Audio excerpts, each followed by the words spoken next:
السلام عليكم ورحمة الله وبركاته. أهلا ومرحبا في سلسلة من حلقات حكاية مثل. النهاردة المثل بتاعنا اسمه مسمار جحا، والمثل ده يعتبر من الأمثال والحكم الشعبية اللي أحيانا بتضرب لما بيكون عايز أخد حجة أو يعني أتخذ حجة ضعيفة لتحقيق هدف حتى لو كان بالباطل. كان المثل ده بيتكلم على إن جحا كان عنده بيت وحب انه يبيعه، بس في نفس الوقت هو مش عايز يفرط في البيت ده بسهولة، يعني هو البيت يعني غالي عليه قوي. فعمل شيء غريب جدا، عرض البيت للبيع بس حط شرط مهم. ايه هو الشرط؟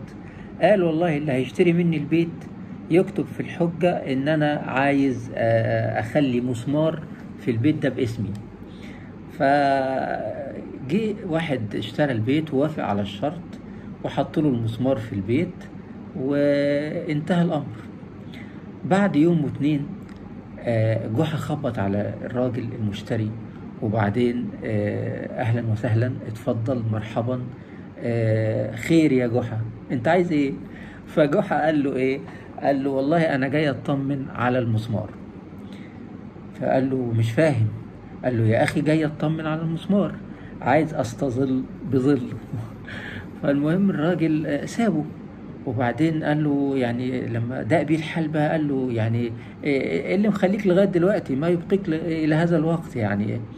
فقال له والله انا بصراحه يعني عايز اقعد تحت المسمار وابقى اطمن عليه.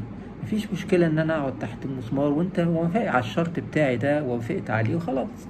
فالراجل داق بيه الحال لتكرار هذا الموضوع، وبعدين قام زهق بقى وقال والله لا انا هقعد في البيت ولا عايز البيت ده ولا عايز جحا ومسماره يغوروا في داهية. المهم ساب البيت، ومن ساعتها الناس طلعت المثل ده اللي هو مسمار جحا.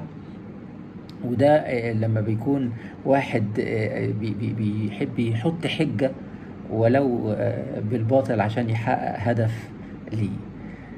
أتمنى يكون المثل ده عجبكم، ولو عجبكم اضغطوا لايك. السلام عليكم.